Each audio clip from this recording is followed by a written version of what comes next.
Ce carnet, c'est le livre d'or des Event BS. Je vous le présente maintenant parce que du coup j'ai écrit l'Event BS #1 avec le thème. Et après je vous laisserai inscrire vos pensées, votre avis plus tard dans la soirée. Et du coup il y aura après l'Event 2, etc. Et dans ce carnet, je viens de récupérer mon accessoire du jour, qui est un papier origami. Et donc ma conférence, on va dire, va se passer en 2-3 étapes. C'est que la toute première, c'est que je vais vous raconter une histoire que Dom connaît déjà, mais comme je la raconte de manière nouvelle à chaque fois, ce sera quand même une surprise. En deuxième, je vais raconter mon histoire à travers la première histoire que je vous ai racontée, qui est fictive, la première. Et ensuite, ce sera place à l'interaction, aux questions, au partage d'expériences de vous. Parce que l'idée, c'est pas comme juste moi je partage des choses, c'est qu'on soit vraiment dans une interaction. Avant de commencer, pour le montage vidéo après, parce que sinon je vais galérer. Et en plus, celui-là, il n'enregistre pas le son, donc il faudra que j'aligne avec mes claps physiques. Bon, bref. Est-ce que vous êtes prêts? Est-ce que vous avez des questions avant qu'on commence? On est chaud. J'adore. C'est un public de tout le tonnerre. Tu veux des mouchoirs, autrement? Il n'y a plus besoin de mouchoirs, il y a tout le boulot. Ouais, là c'est vrai que tu peux jeter au feu d'ailleurs, hein. C'est toujours satisfaisant de brûler ces mouchoirs. Eh bien, c'est parti. Ceci est une couronne d'un roi et il se trouve qu'il l'a perdue. Donc je vais vous raconter l'histoire d'un roi qui a perdu sa couronne et qui va à sa recherche. Il était très triste, pas par rapport à son statut social, parce qu'en réalité il est roi avec ou sans couronne, mais c'est que la couronne, l'objet en lui-même, représentait quelque chose d'assez important et de très personnel, et du coup il était triste de physiquement plus avoir l'objet auprès de lui. Et donc il se dit je vais aller voir en fait à droite à gauche si je la trouve pas, donc il va rendre visite à son ami le canard. Et il va lui demander, écoute, avec toute humilité, j'ai perdu ma couronne, je me sens nu sans elle, et j'aurais besoin de la retrouver. Est-ce que tu aurais une idée de où elle est? Le canard, clairement, il lui a dit aucune idée, et je pense que si je l'avais trouvée, je t'adore, hein, mais si je l'avais trouvée, je pense que je te l'aurais pas dit. Du coup, il est là, super, donc j'ai vraiment un canard de confiance. Et donc, il continue sa quête, et il rencontre son ami le renard, un peu plus loin, dans la forêt, à qui il pose la même question. Est-ce que tu as trouvé ma couronne? Et le renard, clairement, il dit un peu la même réponse que le canard. En plus, il est un peu vicieux. Et il dit non, en fait, j'ai pas du tout vu ta couronne, ni vu quoi que ce soit qui s'en rapproche. Et je pense que si moi je l'avais trouvée, je l'aurais gardée pour moi ou je l'aurais filé à un copain. Donc le roi, il s'arrête pas il n'arrêtera pas de chercher en fait tant qu'il n'a pas trouvé sa couronne. Donc il continue, il marche, il rencontre d'autres personnes, d'autres animaux, d'autres protagonistes, jusqu'à arriver à la banquise. Donc il a fait quand même une sacrée trotte et il rencontre son ami le phoque qui l'a vu quelques fois, parce que c'est rare quand même que le roi se déplace aussi loin. Et il lui raconte la même histoire. Écoute, je suis vraiment embêté, j'ai perdu ma couronne. C'est pénible, et le phoque lui dit j'en ai aucune idée, mais continue en gros. Genre tu vas la retrouver, je le sens, et de te connaissant je pense que tu vas y arriver. Et du coup le roi, comme il a fait la majorité du tour sur la terre autour de lui, il se dit écoute, je prends mon bateau et je file et je vois où le vent me mène, et puis je suis un peu mon intuition. Et à la fois il était relativement connecté et intelligent, donc il suivait l'étoile du berger aussi pour s'orienter en partie.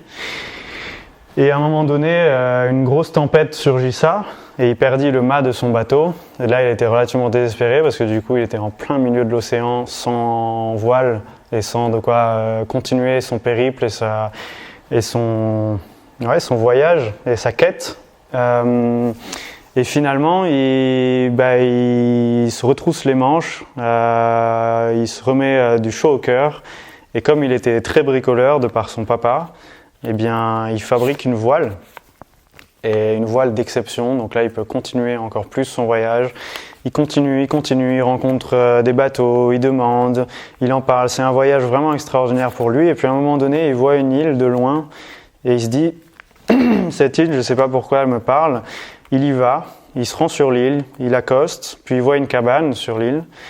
Et puis il s'y rapproche et ça commence à résonner, son cœur commence vraiment à accélérer. Puis là, il se dit j'y vais en fait, je sais pas ce que c'est, mais je rentre dans la cabane. Il voit un coffre et dans ce coffre, il y avait sa couronne. Donc le roi retrouve sa couronne, il est émerveillé clairement. Et puis il repart, il refait tout le chemin dans l'autre sens. Il revoit plus ou moins les mêmes personnages qui étaient aux mêmes endroits, le phoque, le renard, le canard, et il rentre chez lui avec sa couronne, il est complètement ravi. Donc ça, c'est l'histoire du roi qui a perdu sa couronne et qui l'a retrouvée. Et je vais déjà commencer par vous demander qu'est-ce que ça vous inspire, est-ce qu'elle vous a plu? Donc je vous invite à prendre le micro et si vous avez un petit mot à dire, je serai ravi de vous entendre. Merci pour cette jolie histoire, Marc. Merci à toi de l'avoir écouté. Est-ce que tu la connaissais? Je ne la connaissais pas du tout. Ça t'a plu? Ouais, j'ai bien aimé. J'ai eu l'impression d'être un petit enfant qui écoute sa petite histoire du soir. Non, vraiment, ouais. Après, trop cool. Il y a de la philosophie autour de tout ça, quoi. Trop bien. Carrément. Et pour donner un petit contexte aussi, je l'ai appris quand j'étais chez les scouts et guides de France. Je pense que j'avais aux alentours de 10 ans. Et c'était un chef dont je me souviens pas du tout le nom, parce qu'il n'était même pas du groupe où moi j'étais inscrit à Gaillac, dans le Tarn. Et il m'avait appris ça une fois. Et j'étais émerveillé par l'histoire, j'adorais. Puis j'aimais beaucoup les jeux avec les mains, avec le papier, les origamis. Ça me plaisait beaucoup. J'aimais beaucoup le pliage quand j'étais plus petit. Et finalement, il me l'a appris et en fait, je l'ai pratiqué tellement que je l'ai fait dans tous les sens maintenant. Et puis l'histoire donc, du roi, c'est l'histoire officielle.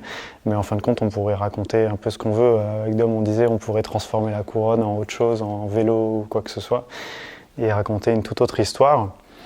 Donc, merci de ton retour. Moi, ce qui me plaît, vu que je ne suis pas novice de l'histoire, c'est que j'y ai pensé hier, avant-hier, que ce serait intéressant pour toi d'utiliser ça comme un outil, justement, que ce soit aujourd'hui ou dans une sorte de façon interactive, parce que c'est mignon, c'est joli, puis en fait, juste le fait de le pliage qui s'adapte, que ça, techniquement, c'est très chouette, mais que même l'histoire racontée, en fait, tu peux l'adapter à plein de choses. Et donc, en fait, dans ta quête de communication, etc., il y a aussi le storytelling, qui est une partie de communication aussi, et qui est de l'art de pouvoir embarquer des gens dans un imaginaire aussi, et comment tu peux le rapprocher mon parcours. Au parcours, il y avait des éléments, par exemple, suivre l'intuition, et c'est drôle parce que je pense que peut-être tu tireras une parallèle entre cette histoire-là et entre ton histoire. C'est la deuxième partie de. Voilà, c'est ça, d'être un étudiant sans cap à être un capitaine avec cap. J'adore. C'est qu'il y a aussi suivre l'intuition, continuer sa quête, etc. Donc c'est drôle que ça soit le début d'aujourd'hui. Parce que j'y ai pensé. Tu as fait une transition parfaite. J'ai suivi mon intuition. Tu as fait une transition exceptionnelle parce que c'est exactement la suite de l'histoire que je vais raconter. Merci Marc. C'est justement comment est-ce que cette histoire, et en fait, je vous le dis, c'était bluffant à quel point, en fait, cette histoire colle vachement à la mienne, jusqu'à aujourd'hui. Et à quel point, en fait, je peux, avec précision, en fait, raconter mon propre parcours avec cette histoire, et j'avais jamais fait le parallèle comme ça. Et c'est hier, quand je l'ai faite à Laure et que tu as dit, mais tu pourrais l'utiliser pour raconter tes projets ou quoi que ce soit. Au début, j'étais là, pas vraiment, parce que j'aime beaucoup l'histoire en elle-même du roi, donc ça me tient à cœur de la présenter. Mais après coup, je me suis dit, mais en fait, l'un n'empêche pas l'autre. C'est-à-dire que je peux présenter l'histoire du roi, qui est la officielle, celle que j'ai apprise, et celle qui est un peu de cœur et imaginaire, finalement. Mais en fait, oui, je peux aussi en tirer un parallèle immense. Et du coup, c'est celui que je vais vous raconter maintenant, parce qu'en fait, la couronne, je suis pas fils de roi, même si dans mon sang, j'ai du sang de roi. Je suis dans la lignée directe de 2 rois de France des années, je sais plus quand, je sais plus quel siècle, mais je pourrais le détailler dans la description de la vidéo si j'ai envie. J'ai découvert ça via mon oncle, bon bref.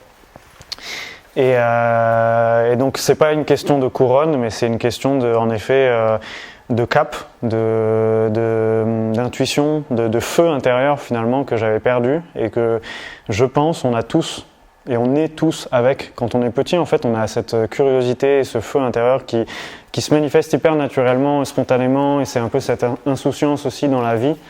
Et que beaucoup d'adultes, je considère et je remarque, perdent en fait, tout simplement. Et moi, c'est arrivé quand je suis arrivé au collège, lycée et études supérieures, en gros, c'était fade, quoi. Et c'était fade parce que le fond, il était éteint et que j'avais juste pas d'idée de où aller. Je comprenais pas pourquoi est-ce que je suivais ce quotidien, pourquoi est-ce que j'allais en cours tous les jours de telle heure à telle heure, étudier tel truc avec telle personne, alors qu'en fait mon intuition m'appelait, mais avec une très fine voix, parce que du coup elle était sous plein de couches qui l'éteignaient d'une certaine manière. En fait elle me communiquait quand même d'autres choses. Donc la couronne du roi, finalement, moi, c'est cette flamme intérieure et ce feu que j'ai perdu, ou qui était complètement éteint et que je suis allé chercher. Du coup, j'ai fait comme le roi, je suis allé dans le jardin, je suis allé un peu plus loin que chez mes parents, et j'ai rencontré le canard. Et en fait, le canard, ce qui manifeste, c'est drôle, ça me fait penser au livre de Jean-Charles Kurdali. Lui, il appelle ça la vie par défaut, par exemple. Mais en fin de compte, le canard, moi, je le manifeste à travers ma relation de couple que j'ai eue à 15 ans. Je me suis mis en couple avec Camille et quand j'étais étudiant, donc en 2e année et même en 1re année de maths, en gros, ce qui fondait ma vie, c'était mon couple. Et en français, on dit souvent t'es un canard. En gros, c'est une expression genre, en gros, tu bases ta vie sur ton couple. Et c'est genre le pilier de ta vie, c'est ton couple. Du coup, en fonction des humeurs de ta chérie ou des projets de elle, en gros, ta vie, elle va être designée pour ça. Ça, c'est le canard. Ouais, mais en français, je sais pas si c'est un truc qui toi te parle, mais en français, on appelle ça le canard. Genre, on dit t'es un canard. Et on me le disait. Mes frères et sœurs me disaient, un de mes grands frères en particulier, me disait t'es un canard. Parce que je suivais par défaut. Bref, donc ça, c'était au lycée beaucoup, genre 100%. Puis le début de ma fac, c'était la même chose. Et donc en 1re année, je suis arrivé en maths. J'étais majeur et en gros, je passais mon temps à aller en cours. Puis quand j'étais pas en cours, c'était organisé quand est-ce que je voyais Camille, quand est-ce qu'on mangeait ensemble, quand est-ce qu'on pouvait sortir, se promener, etc. Mais du coup, ce feu, il était clairement éteint et j'étais en cours de maths parce que je savais pas pourquoi en fait, parce que j'avais des facilités en maths et en soi c'était cool. J'étais partiellement épanoui dans le fait de faire des maths parce que mon intellect ça le stimulait et ça lui plaisait en soi et j'étais relativement doué. Bon, j'étais pas dans une fac hyper réputée, j'étais à Albi à Champollion, à l'université de Champollion d'Albi, mais j'étais bon dans ma promo, j'étais dans les 10 premiers je pense. Et donc après le canard, il y a le renard. Le renard, il intervient à la fin de cette 2e année, enfin de cette 1re année où en fait j'en ai eu vraiment ras-le-bol de suivre des études par défaut et je me suis dit en fait il faut vraiment que je dédie du temps à mon orientation et à faire du cash. Aussi c'était dans la continuité du canard, c'était en fait pour satisfaire ma chérie d'une certaine manière, il fallait qu'on vive ensemble. Pour vivre ensemble, il me fallait des thunes.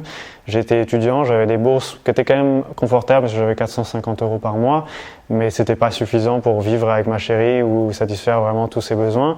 Et du coup, il fallait apprendre à faire du cash. Donc j'ai lu maintes et maintes bouquins sur ça, sur investir en bourse. Je gagnais 450, je gardais 150, j'investissais entre 100 et 200 € en bourse, mais de manière complètement futile et je dirais d'un amateur, digne d'un amateur, c'est que j'ai gagné 0, j'ai perdu beaucoup de ce que j'avais investi parce que je l'ai récupéré beaucoup trop tôt et qu'en fait d'investir en bourse c'est pas genre du jour au lendemain tu gagnes des thunes, à moins que tu sois au bon créneau et que tu t'y connaisses vraiment, mais c'était clairement pas mon cas. Et du coup, le renard, ça a été, ok, les bourses ou investir, ça marche pas, il faut que je sois plus malin. Et plus malin, ça a été découvrir l'entrepreneuriat. L'entrepreneuriat et plutôt le monde de start-up en particulier. Et donc ça, c'était un projet et une orientation avec mon ami Clément, qui lui était étudiant à Toulouse, mais on était au lycée ensemble et au collège, et là on s'est dit, en fait, on a tous les deux envie d'entreprendre, de faire du cash, d'être libre, parce que ça sonnait beaucoup la liberté, c'était l'entrepreneuriat, d'après les contenus qu'on gobait, qu'on lisait, etc. Et donc le renard, en deuxième année, c'était full entrepreneuriat, donc on avait un projet en tête qui, au final, a été le plus beau fruit de ce projet, de cette collaboration avec Clément, c'est le mot Bocalship. Parce qu'en fait, il date de cette époque, donc c'était en 2019. En 2019, on a pondu de notre cerveau le mot Bocalship, qui est inspiré de leadership à l'origine, et on considérait que le leadership c'était fini, obsolète, et que pour sauver le monde, la terre, l'écologie, il fallait du Bocalship et non du leadership. Ça, c'était notre version d'entrepreneuriat écolo de l'époque, qui était géniale. Donc le renard, c'était essayer de faire mieux, de faire des trucs plus rapides, plus efficaces, etc. Donc j'ai suivi un parcours étudiant-entrepreneur à l'école des mines d'Albi, qui était à l'incubateur de l'école des mines, qui était génial. C'était passionnant, ça, et ça a commencé à titiller un peu ma flamme et mon feu intérieur, en mode, en fait, peu importe le contexte de start-up, etc., mais le fait que tu es en train d'entreprendre, indépendamment de l'entrepreneuriat, de l'entreprise, d'assaut, nanani, mais le fait que tu sois en impulsion et en mouvement vers quelque chose qui te parle, ça c'était génial. Et tout le reste était gadget. Les cours de maths, je savais en deuxième année que j'allais arrêter mes études. J'ai orienté ça en année de césure parce que ça passait mieux auprès de mon entourage, mais en gros je savais que j'allais pas reprendre. C'était une année de césure qui était un gadget sociétal de statut pour que les gens comprennent.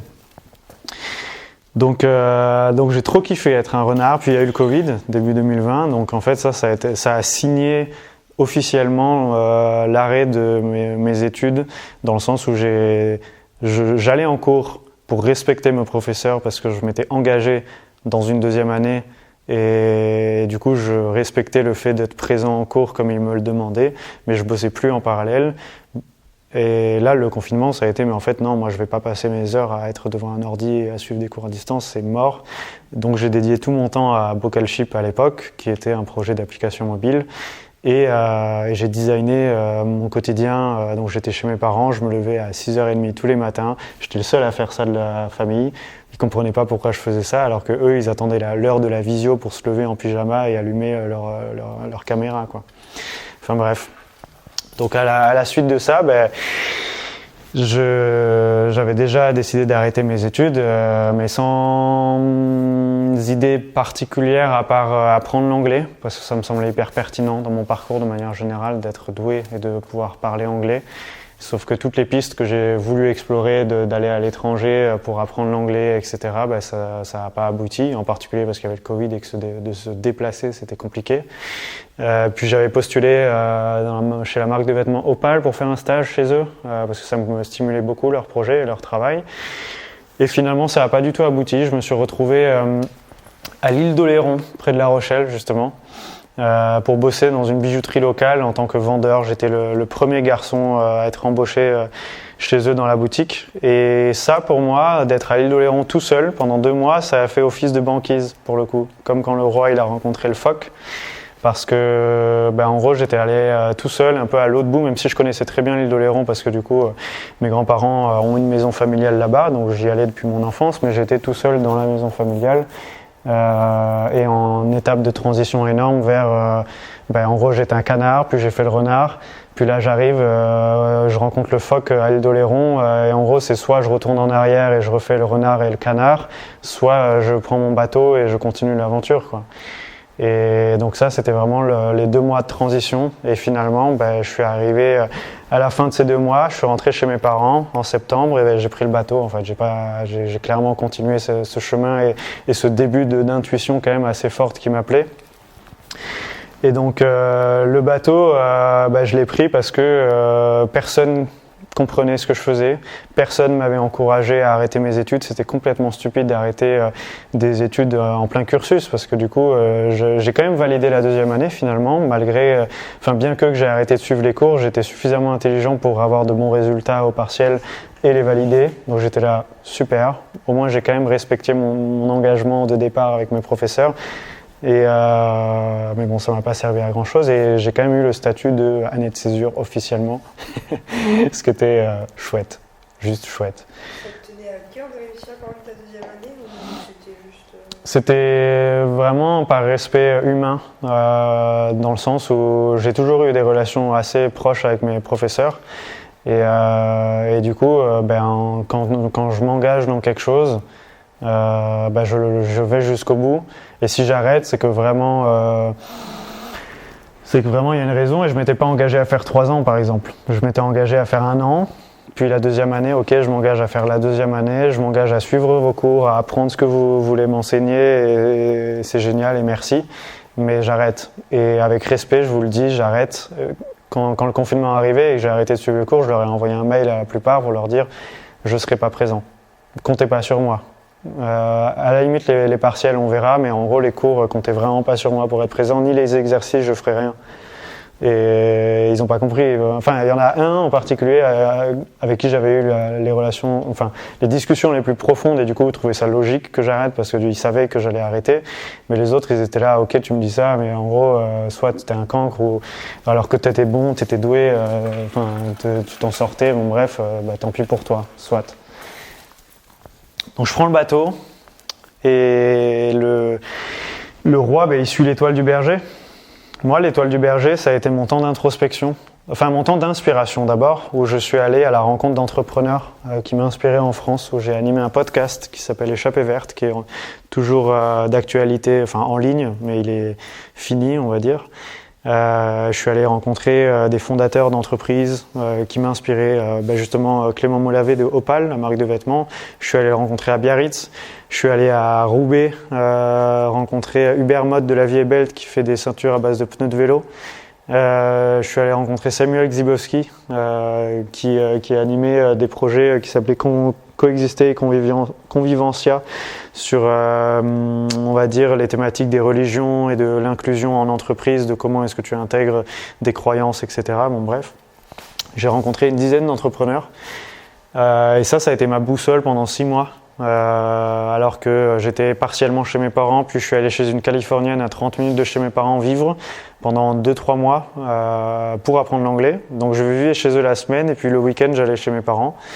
C'était génial. Puis j'ai rencontré Stéphane Larivière aussi, une grande étoile pour moi, qui a été mon premier guide d'une certaine manière, officiel comme je l'appelle aujourd'hui, même si lui s'est jamais présenté comme guide en tant que tel. Mais dans mon cheminement, il m'a vachement accompagné et ouvert l'esprit sur beaucoup de choses et je le remercie encore aujourd'hui. Je l'ai invité d'ailleurs à cet événement, sauf qu'il est dans le sud de la France, il n'était pas du tout disponible, mais je pense qu'un des prochains Event BS, il sera clairement présent et avec joie. Donc ça a été mon étoile du berger, ce podcast, et puis à un moment donné, comme le roi, j'ai perdu mon mât. La perte de mon mât, ça a été une rupture de plein de choses. Déjà, j'ai rompu avec ma copine en janvier, début 2021. Puis j'ai arrêté ce podcast et je suis parti de chez mes parents.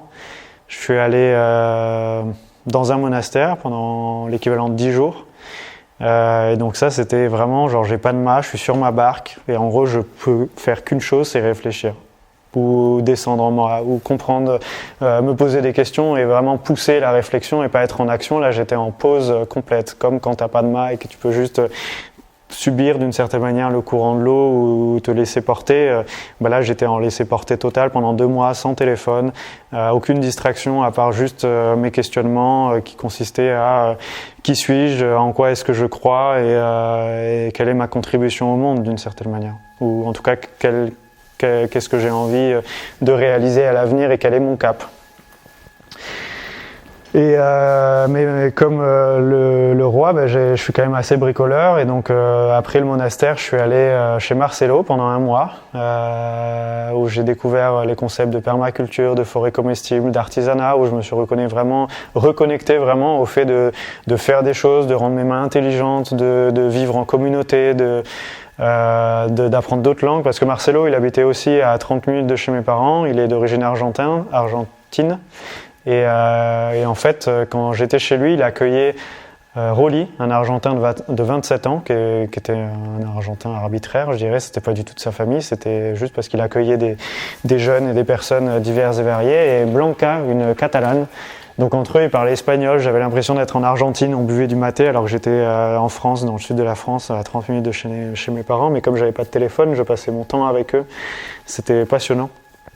Et donc petit à petit, j'ai construit des rames en fait pour commencer, parce que en fait tu peux déjà avancer avec des rames sans mât, et mes rames elles m'ont permis de rejoindre Fort Récup début mai 2021. Donc là ça a été vraiment une petite voile. Je dirais que j'en suis pas encore à cette étape de grande voile, mais j'ai accosté chez Fort Récup, puis je suis resté 2 semaines, puis j'ai vagabondé quelques mois. Et puis officiellement, on va dire en septembre 2021, j'ai rejoint l'association. Donc là, ma barque, elle était vraiment genre sur le navire Fort Récup, ou vraiment accrochée à 100%. On pourrait construire un paquebot. C'est ça. En fait, ça représente Fort Récup. Et puis moi, il y a ma petite barque qui est accostée et qui est dessus. Et Bocal Ship, du coup, était en même temps ma barque à ce moment-là. Et donc depuis septembre 2021, ça fait 2 ans, j'ai petit à petit construit mon navire entrepreneurial qui grandit de plus en plus. Le premier bâtiment étant le Bocal, le container maritime 6 mètres, qui sera le sujet du 2e Event BS d'ailleurs, que j'oriente en QG de projet et en espace de création de contenu, en studio d'enregistrement finalement. Et après le premier port, finalement, parce qu'en fait, à être dans l'univers des bateaux, l'Éclusier, qui est le premier lieu de Bocal Ship dans le Tarn, en fait, c'est un port de ressources immenses, de ressources, en tout cas à terme, ce sera des ressources de nourriture, mais aujourd'hui, c'est de ressources énergétiques et spirituelles, disons. Et Fort Récup, aujourd'hui, est un navire entrepreneurial magnifique, que je remercie grandement, j'en profite de le dire maintenant, pour l'accueil, pour l'accompagnement depuis toutes ces années, pour l'accueil de cet Event BS et les prochains. Et Fort Récup qui est aussi grandi à sa manière. Et donc j'ai appris auprès de Dom, un capitaine hors pair, à mener des projets et à naviguer dans la vie, dans les projets, dans la société. Et je vais continuer mon chemin pour les prochains mois, prochaines années auprès de Dom. Et Bocal Ship un jour aura sans doute son propre navire, parce que je pense que pour faire le parallèle à l'île et où se trouve la couronne du roi par exemple, je pense qu'en fait on a tous cette île individuelle et cette couronne individuelle. Et en fait il se trouve qu'aujourd'hui Fort Récup et Bocal Ship vont quand même dans une direction vers des îles qui sont, je pense, assez proches entre Dom et moi. Et du coup, en fait, ce chemin, on peut carrément le faire ensemble en ce moment. Et pour même faire un parallèle à ma posture de guide, c'est que je me suis rendu compte que quand tu navigues, il y a beaucoup de gens qui naviguent aussi en fait autour de toi dans cet océan. Et il y en a qui sont complètement paumés, qui tournent en rond, qui savent pas du tout où ils vont. Il y en a qui vont complètement à contre-courant de nous, mais genre de manière très malsaine. Et du coup, ma posture de guide, elle s'est présentée en rencontrant des personnes, en accostant, en allant à des ports, et puis en découvrant, en parlant et en voyant qu'il y a des gens qui ont vraiment perdu leur étoile et cette direction vers cette île et leur couronne, et ce feu intérieur, il est complètement éteint. Et je pense qu'on peut s'y perdre dans cet océan, et c'est mon ambition de suivre ma voie et de un jour atteindre d'une certaine manière cette île, de retrouver cette couronne. Mais en fin de compte, j'ai une idée très précise de à quoi elle ressemble, et ça a émergé quand j'étais chez Marcelo. J'ai comme eu une vision de cette île et de cette couronne, et je pense même que finalement, cette île et cette couronne, c'est une vie Bocal Ship. Une vie simple, fluide et organique à ma manière, et donc je l'incarne de jour en jour, de mieux en mieux à ma façon, parce que c'est très sur mesure à chacun. Et je pense que quand j'atteindrai cette île et cette couronne, c'est que j'aurai pleinement acquis une vie bocal ship. Et en fin de compte, c'est même pas ça qui m'intéresse. Ce qui m'intéresse, c'est ce voyage. Et donc moi, j'en suis là. Et c'est ça que je vous présente aujourd'hui. L'île est dans le bateau. Peut-être, la boîte elle est dans le bateau. Non mais j'ai terminé en somme ma petite histoire et le parallèle avec mon parcours. Si vous voulez prendre la parole, je vous invite à prendre le micro. Ce sera avec plaisir de vous écouter.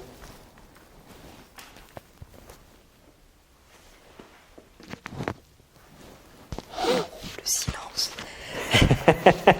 On remettra un peu de musique après pour l'apéro. Mais... juste question de curiosité, est-ce qu'il y aurait une étape dans tout ce parcours-là que tu aurais aimé faire différemment ?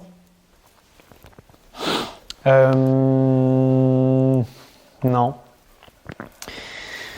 Non, dans le sens où... Imaginer une étape autrement, c'est remettre en question ce que je vis aujourd'hui. Donc en fait, la question, elle n'est même pas est-ce qu'il y a une étape que j'aurais aimé faire autrement, c'est est-ce que je suis aligné avec là où j'en suis aujourd'hui, et si non, ce qui du coup pourrait se manifester par cette étape, j'aurais dû le faire autrement, c'est en fait engendre une étape qui te correspond mieux demain ou aujourd'hui. Donc c'est plus comme ça le parallèle que je vois. Mais il n'y a pas d'étape, parce qu'en fait, oui, j'aurais pu me dire, j'aurais pu arrêter les études avant. Je veux dire, ça aurait pu être une étape, j'aurais pu m'épargner 2 ans de mathématiques, j'aurais pu m'épargner, d'être presque en conflit, ou même en conflit avec certains proches, etc., de par ces décisions. J'aurais pu m'épargner de l'inconfort, etc. Mais je pense que toutes ces étapes, c'est ça qui fait que je suis et que je vis ce que je vis aujourd'hui et que j'en suis là où j'en suis aujourd'hui et qu'on vit cette soirée. Donc non. Parce que toutes ces étapes m'ont permis de te rencontrer, par exemple, de rencontrer Dom, de vivre tout ce qu'on a vécu ces derniers temps et de vivre ce qu'on va vivre ce soir et ce qu'on vit déjà ce soir. Et j'en suis ravi. Donc, pas vraiment. Mais du coup, j'ai envie de te retourner une question, c'est qu'est-ce qui a éveillé cette question en toi ? Parce que du coup, souvent, ça fait miroir de... y a peut-être une étape que toi, t'aimerais envisager ou franchir. Ouais. Enfin, oui et non, en fait. Parce que dans ton histoire, je me suis retrouvée... je me suis bien retrouvée dans ton histoire. Parce que là, c'est un peu... je suis un peu le renard. En fait, j'ai toujours été un peu rebelle dans mes choix quand j'étais plus enfant d'adolescence. Et là, je suis un peu sur du côté de La Rochelle aussi, et l'île des Avants. Et ouais, c'est un peu ma manière aussi d'échapper à tous les attentes qu'on attend de moi, tu vois, puis de créer ce que je veux, quoi.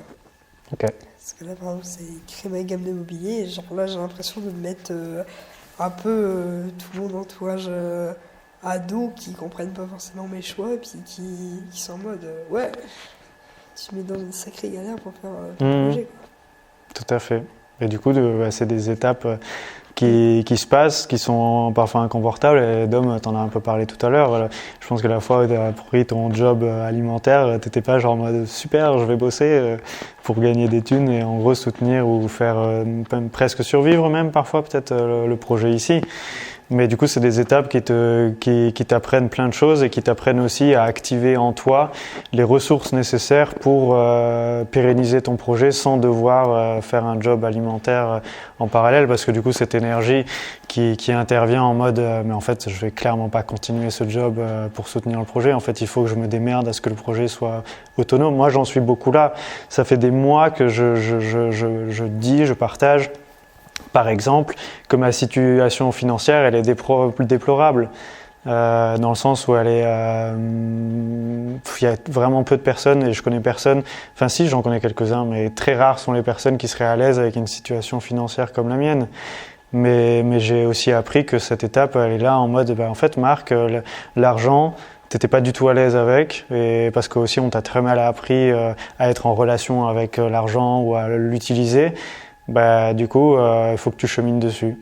Du coup, il faut que tu passes par ces étapes qui sont pas très confortables ou très agréables, mais tu en ressortiras genre tellement puissant que vas-y. Et du coup, je suis là, ok, soit. Genre, je vois pas du tout le résultat en tête, mais je passe par cette étape avec joie.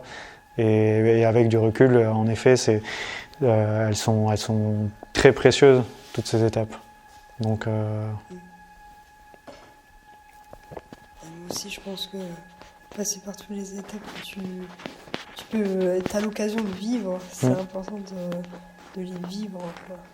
Et ouais, grave. Tout à fait.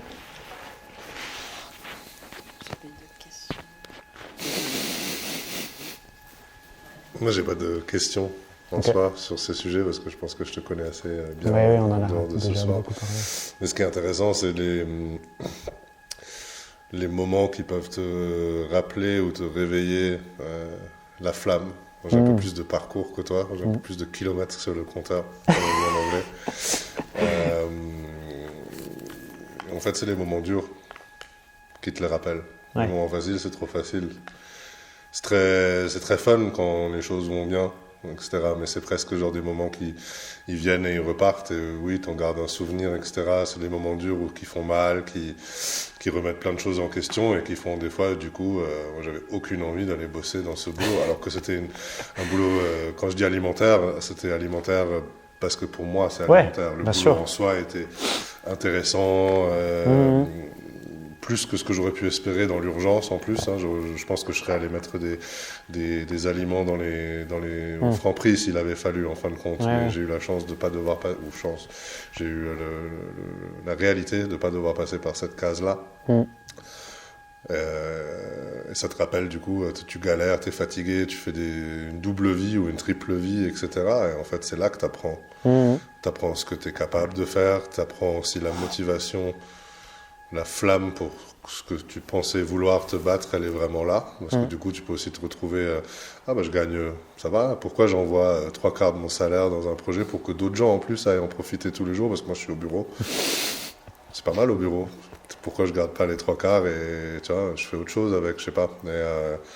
C'est ces moments-là, en fait. Les défis, en fait. Pour faire la petite parallèle avec l'histoire du roi, c'est comme quand je racontais quand il est à la banquise, par exemple. Même à chaque animal ou chaque personne qu'il rencontre, c'est genre, pourquoi est-ce que je continue ? Genre, ma couronne, au pire, je peux en fabriquer une, quoi. Mais en fait, non. Genre, là, finalement, il y a qu'un chemin. Ça, c'était une des phrases qu'on m'avait sorti quand j'hésitais, en mode mais attends, mais je pourrais continuer cette voie plutôt que de... Je sais pas si je suis d'accord s'il n'y a qu'un chemin. Je pense qu'il y a presque une infinité de chemins. Mais il y a une infinité de chemins, mais en fait, il n'y en a qu'un parce que c'est celui que tu empruntes. Ouais, tu peux que être sur celui sur lequel tu es. C'est ça que je veux dire. Mauvais, mais tu es toujours juste sur un chemin. C'est ça que je veux dire dans le fait qu'il y a un chemin. Clairement, il y en a une infinité. Mais en gros, il n'y en a qu'un parce que c'est celui que tu prends. Ouais. Puis en fait, l'humain, je pense, il est configuré génétiquement pour la voie de moindre résistance, / le confort, / une aversion au changement. Et en fin de compte, c'est curieux parce que c'est la seule chose qui est constante dans la vie de tout le monde. Quelle que soit ton origine, quelles que soient les circonstances favorables ou défavorables dans lesquelles tu es même né, sur lesquelles tu as très peu d'influence, en fait, c'est que tout change tout le temps, du jour au lendemain, d'une semaine à l'autre, d'un an à l'autre. Pour le bon, pour le mauvais, c'est à toi de voir, en fait. Mais il n'y a rien, et je pense que c'est une source de beaucoup de malaise pour beaucoup de gens, c'est cette envie de s'accrocher à un moment, genre là, ça va bien, j'ai la flamme, ou j'ai pas la flamme, je me sens bien, nanana. Faut le garder. En fait, ce que tu essaies de garder, c'est ce qui continue aussi à avoir son propre cap, son propre énergie, en fait. Moi, la plus grande leçon que j'ai appris ici, c'est résiste pas au changement, mais fais en sorte que tu sois assez doué pour justement suivre le changement, pour en profiter presque même. Ouais, pour en profiter, pour pas être surpris vraiment négativement, même sur des choses dures. Ouais, je veux dire, un exemple, on doit partir d'ici. J'ai beaucoup évolué depuis le jour 1 où on m'a dit un jour tu devras partir. Ouais, c'est lointain, on verra. Puis après un an, on te dit c'est pas mal ce que vous avez fait, donc vous pouvez rester un peu. Tu fais cool, un peu, c'est combien un peu ? Un peu, c'est 6 mois. Puis on verra, etc. Puis un jour tu dis mais c'est quand même génial ce qu'on a fait ici, j'ai pas du tout envie de partir. Donc on va se battre un peu pour rester. Et donc ça change et un jour on te dit non, là ça commence à être vraiment mort. Tu dis il faut penser à autre chose, qu'est-ce que je fais après ? Et puis c'est un stress. Et puis après, t'en es responsable aussi de comment tu gères ton comportement, ta réaction, etc. Et donc, soit tu baisses les bras et t'es fataliste, et genre, non, il faut partir, ça me saoule, etc. Soit tu fais, bon, en fait, on a plein de choses, on a plein de gens, on a plein de contacts, on a plein d'idées, on a fait des choses fantastiques, rien ne nous empêche de continuer à en faire. Est-ce que ça sera la même chose? Non. Est-ce que ça sera le même endroit? Non. Est-ce que la magie de ce lieu sera retrouvée autre part? Non. Et du coup, libre à moi, libre à nous, libre de créer une nouvelle magie autre part, avec autre chose, etc. En fait. Et ça, c'est des leçons d'avant qui permettent aujourd'hui à naviguer ce qui serait une tempête ou des turbulences assez extrêmes où tu fais, soit, mais en fait. La voile, elle est costaud, hein. Moi, ma voile, oui. Ah, mais grave, elle est hyper costaud. Je suis la voile. pour utiliser des termes. On est en plein vocal ship, là, tu peux y aller. Et donc, c'est des sujets intéressants. Je pense que c'est des discussions, tu sais, il y a beaucoup de sujets, Marc, on en parlait avant l'enregistrement, mais je pense que ce qui gêne des fois des gens avec ce que tu communiques, comment tu communiques, c'est qu'en fait, ça fait miroir. C'est genre, en fait, il a raison, c'est genre, je m'identifie avec ce qu'il a dit, en fait. Mais c'est dur de l'admettre. En plus, il est plus jeune. En plus, qu'est-ce qu'il a compris à la vie? Genre, d'où ça vient qu'il dit ça? D'où ça vient qu'il dit ça Je pense pas que tu as la réponse souvent, toi, d'où ça vient. Mais les gens ont besoin d'avoir une réponse pour valider ta crédibilité ou le fait de pourquoi t'écouter sur certains Parce que si ça vient d'un gars connu, oui, mais c'est bon, en fait, c'est lui. Et lui, je l'ai déjà intégré dans mon cerveau que c'était une source fiable, ou alors c'est complètement un abruti. Donc, du coup, j'ai un avis encore plus basique sur Marc. C'est ce que je disais dans, je crois, ma dernière pensée du dimanche, où je disais que... En fait, oui, j'étais personne et que en fait, ce que je raconte, j'ai rien inventé en soi. J'ai juste composé avec tout ce que j'ai découvert, appris, entendu, lu. Et en fait, on est tous le mélange de ça. Ça rejoint un sujet, alors c'est une mini parenthèse, on va l'avoir avec cette conférence interactive sur ce sujet-là, mais en fait, le sujet, il y a pas mal de débats, c'est dans le monde anglophone que je le suis, mais sur qu'est-ce que c'est le plagiat réellement. Parce que historiquement, tu peux dire, tel artiste, ton cerveau, il est comme un catalogue, surtout aujourd'hui avec Instagram, tout ça, tu vois plein de choses. Puis ton cerveau, quand tu dors ou même quand tu réfléchis à autre chose, il processe ça. Puis un jour, il fait, génial, Amandine, ce serait trop cool de faire telle lampe avec tel matériau. Toi, tu penses limite que c'est original parce que ton cerveau, il t'a pondu un truc, genre illumination d'inspiration. Et en fait, il a juste fait l'amalgame de tout ce qu'il a vu. Il a rajouté un peu de ta touche dessus. C'est le recette et de tu la le vie. ressors. Et beaucoup d'écrivains, ils voient ça, par exemple. C'est genre, il y a un moment donné dans la musique aussi, il y a beaucoup de débats. Est-ce que on atteint à un moment donné le max de combien de créativité dans le monde musical? Parce que toutes les notes ont déjà été assemblés de plein de façons, donc c'est les mots qui changent, mais finalement tous les sujets ont été traités, du coup tu as copié un tel en fait, et l'humain je trouve, il est en constant plagiat de plein de choses, mais du coup le mot il n'est pas le bon. Et beaucoup de gens se stressent à cause de ça, se disent je suis pas original, je suis pas authentique, c'est genre d'accord, et lui il l'est parce qu'il a pondu un truc que personne n'a pondu sur une plateforme que personne connaissait, mais en fait il a juste recyclé ce qu'il a vu sur d'autres trucs, il a rajouté sa touche, il a changé 3%, il a innové, et tout ça, ça met beaucoup de pression sur les gens dans leur créativité, dans leur flamme, dans leur cap, dans leur étoile, etc., de leur accorder une sorte de légitimité. Tout à fait. Aujourd'hui, on appelle ça même des fois être disruptif. Et en fait, des fois, c'est juste être soi-même et c'est comme ça, en fait. On ne choisit pas toujours tous les détails de comment ton cerveau il traite et processe ces informations-là, en fait. Après, il y a le plagiat clair aussi, genre un tel voit ce que tu as fait et puis pond la même chose le lendemain et fait c'est génial. Ça, c'est encore autre chose, mais à l'échelle d'inspiration créative, artisanale, de plein de choses. Oui, même dans ce que le parallèle que je faisais, c'était dans ce qu'on dit. C'est-à-dire que là, tout ce que j'ai raconté, mais l'histoire en papier, je ne l'ai pas inventée. Non. C'est l'exemple type. Ça pourrait être du plagiat XXL de quelqu'un, et sans doute, et je ne sais même pas qui c'est qui l'a inventé en réalité. Mais moi, il y a un mec qui me l'a transmis, elle est rentrée dans mon cerveau, elle n'est jamais sortie, et elle sortira sans doute jamais. Et puis je l'ai refait à ma sauce, et puis c'est génial. Point. Voilà. Et c'est ce qui est important après pour revenir sur Vocal Ship, je pense que beaucoup de gens n'ont pas encore compris, et c'est normal parce que tu es au début de ton voyage, c'est que tu ne prônes pas aux gens genre vis comme moi. Et ce qui est délicat, parce que tu dis une vie Bocal Shape, mais c'est ta vie Bocal Shape. En fait, c'est des concepts, c'est des philosophies, c'est des repères. C'est pas genre, regarde-moi, Marc Alby, j'ai tout compris, j'ai mon cap, nanana. C'est en fait, toi, ce que je vois que tu essayes de faire, c'est aider d'autres gens à trouver un peu le leur, en appliquant un cadre, en appliquant des choses que toi t'apprends en temps réel, mais t'es pas en train de leur dire, ah, tu t'es pas content, ta flamme, elle va la chercher dans telle boîte. Ta couronne. Ah oui. Tu es en train d'essayer de c'est quoi ta couronne déjà? Parce que la mienne, c'est celle-là, mais ta couronne, elle est clairement différente. Et toi, ton étoile, c'est un tel. Ben, moi, c'est pas un tel, c'est une telle. Donc, c'est très singulier. Et je pense quand on parle de coach ou guide de vie, etc., il y en a beaucoup de ces acteurs, et même des très respectables et très intelligents, qui développent genre une sorte de matrice à appliquer. Genre, je suis coach, donc en fait, étape 1, c'est diagnostic d'Amandine. Étape 2, c'est plan d'action d'Amandine. Étape 3, c'est objectif d'Amandine. Copier-coller à chaque personne. Et ça, c'est la méthodo Intel. Et les Bocal Shape, c'est pas ça, en fait. C'est beaucoup plus sur mesure, c'est beaucoup plus t'aider à trouver ton cap. Et je pense que la comparaison que tu as fait avant de je suis sur mon bateau, mais il y a plein d'autres bateaux autour de moi, c'est pas genre viens sur mon bateau, je t'emmène. C'est pas je viens sur ton bateau et je guide ton bateau, c'est en fait moi je vais par là, ça fonctionne un peu comme ça, t'es perdu, donc en fait c'est où que tu veux aller déjà, parce que si tu sais même pas où tu veux aller, comment veux-tu naviguer, c'est poser des questions qui dérangent un peu des fois. Dans le bon sens. Dans le bon, dans le bon sens, dans le sens. C'est à chacun de voir. Oui. Moi j'ai déjà donné des conseils à des gens que je pensais être réellement bons, qui les ont menés peut-être pas dans la direction où eux, ultérieurement ou postérieurement, auraient vraiment voulu aller. Mais on m'a demandé mon avis, j'ai fait au mieux. C'est ça. Sans mauvaise intention, mais le résultat n'était pas optimal. Ça arrive, mais ça fait partie le bateau qui va vers quelque chose et qui fait ah, attends, là il y a des rochers, il faut faire demi-tour parce que sinon je vais exploser le bateau. Je ne pouvais pas savoir qu'il y avait des rochers. Bref, on peut faire toutes les petites comparaisons. Et du coup, pour en finir sur au moins l'histoire du roi, sa couronne et de l'appliquer, je pense que c'est assez chouette comme façon. Je pense que tu peux la travailler un peu, on en discutera les jours à venir. Mais tu peux la travailler, tu peux la développer, tu peux avoir d'autres pliages, tu peux avoir d'autres petites choses qui permettent plus d'illustrer. Oui, ça s'est sorti de ma tête il y a 2 jours. Hein.